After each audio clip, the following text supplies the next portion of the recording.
So at this point, I've covered why learn assumptions for regression, and then I covered two specific assumptions, one about fixed variables, fixed predictors, and linearity. Now I'm going to go into an overview of 9 assumptions that were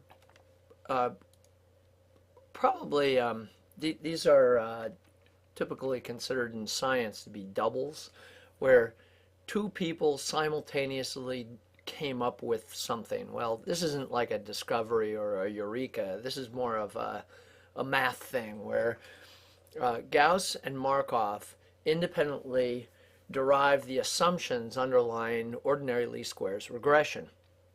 And they can be summarized in 9 specific assumptions. Now, the list is changed no matter where you look, but for my best guess, these 9 pretty much cover everything. And those 9 are, and I have a specific video for each one of these 9, so you'll see these in turn.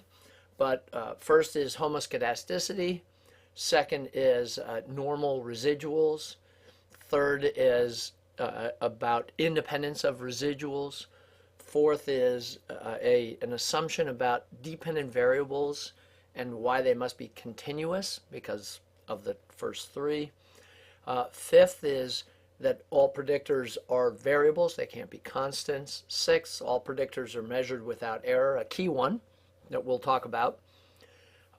Seventh, predictors must have unique covariance with a dependent variable. That is, you can't have perfect collinearity between any predictors.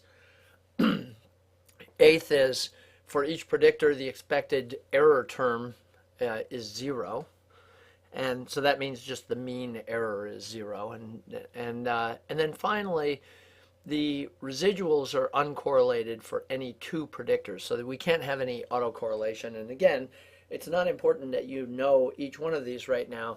It's more important for you to know that the next 9 assumptions, so I've covered 2 already, and now I'm going to cover 9 in total, all in sequence. But these 9 assumptions all come from Gauss and Markov, who developed these things simultaneously, not together, and they developed them so that we had a better understanding of the limits of ordinary least squares regression. Now note that some of these are in violation of what we're going to talk about later on about what happens if we have a dependent variable that's binary. How do you analyze that? Well, there's logistic regression, but it's different than what we're talking about here. So stay tuned, covering all of these 9 in sequence.